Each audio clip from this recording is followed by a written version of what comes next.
Gubernur Papua Lukas NMB ditangkap KPK. Lukas langsung diterbangkan ke Jakarta.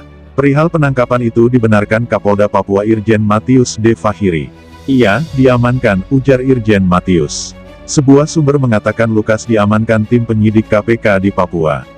Lukas ditangkap di salah satu rumah makan di Papua. Setelahnya, dia segera diterbangkan ke Jakarta untuk menjalani pemeriksaan intensif. Sebelumnya, KPK resmi mengumumkan Lukas NMB sebagai tersangka dalam kasus dugaan tindak pidana korupsi pemberian dan penerimaan hadiah atau janji pembangunan infrastruktur di Papua.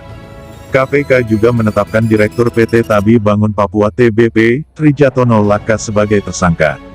KPK melakukan penyelidikan dan berlanjut ke tahap penyidikan dengan menetapkan dan mengumumkan tersangka Trijatono Laka dan Lukas NMB, kata Wakil Ketua KPK Alexander Marwata dalam konferensi pers di Gedung KPK, Jalan Kuningan Persada, Jakarta Selatan, Kamis tanggal 5 Januari tahun 2023. Dia mengatakan kasus ini bermula saat Trijatono Laka mendirikan perusahaan TBP di bidang konstruksi pada 2016.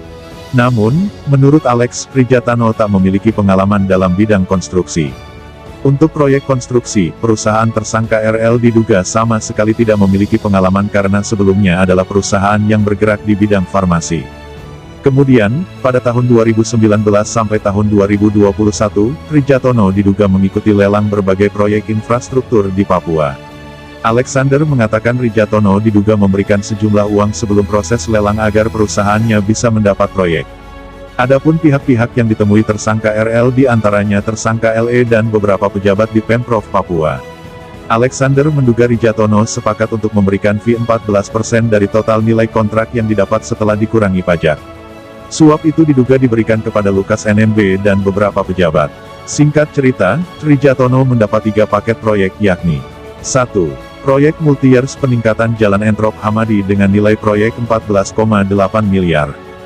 2. Proyek multi-years rehab sarana dan prasarana penunjang PAUD integrasi dengan nilai proyek 13,3 miliar.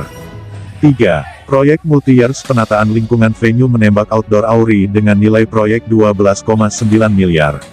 Setelah terpilih untuk mengerjakan proyek dimaksud, tersangka RL diduga menyerahkan uang pada tersangka LE dengan jumlah sekitar 1 miliar, ucapnya.